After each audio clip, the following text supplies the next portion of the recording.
po yung mga pangsahog natin is done. So, our next step po is gigisahin na po natin ang ating mga sahog. By the way po, nakalimutan ko po yung bell pepper. Pinahabol ko po yan. Andito pa rin siya sa video.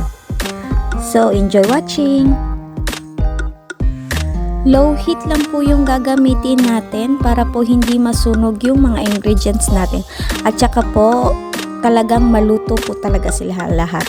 Para hindi po sila yung parang sunog sa labas tapos sa ilalim hindi pa luto. Yun lang.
Once po luto na yung ground pork po, ilalagay na po natin yung mga gulay po natin. Pag luto na yung ground pork natin, wala na po yung pink niya or lumalabas na po yung juice niya. Saka po natin ilagay yung mga gulay para po hindi maging malansa yung mga gulay natin. Yun lang!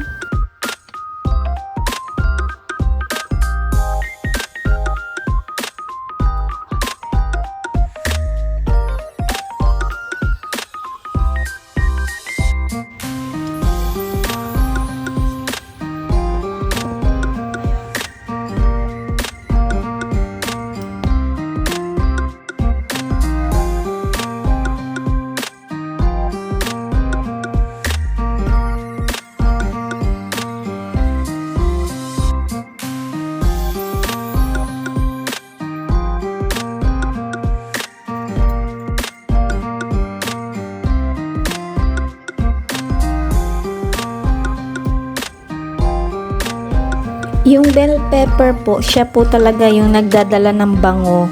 At saka may lasa siya na dala ng bell pepper na sumasarap siya na dahil sa bell pepper. Kaya hinabol ko po talaga siya. At saka yung bell pepper po, pwede po siyang ilagay na kahit hindi na po siya isama sa pagluto.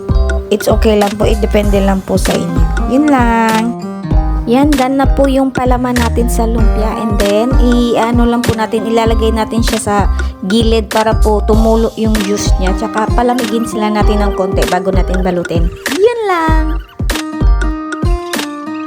While po hinihintay natin na lumamig yung palaman natin sa lumpia, so nagsiseparate muna ako ng lumpia wrapper para mabilis na po yung pagbalot natin. Yun lang!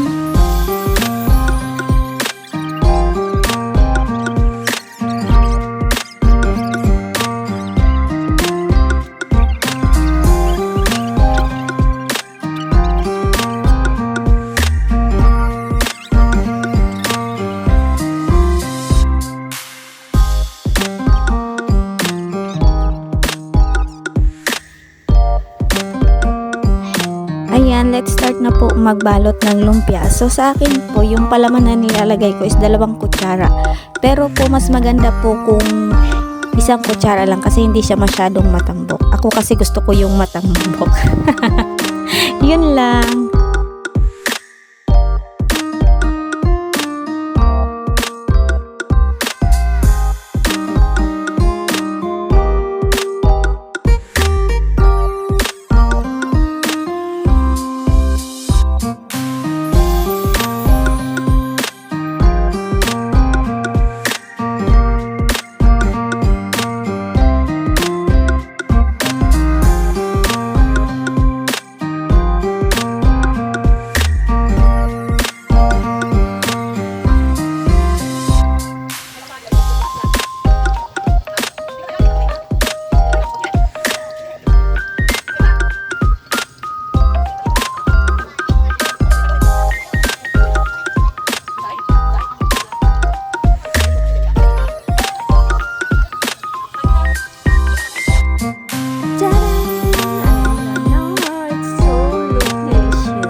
for watching po. Bye!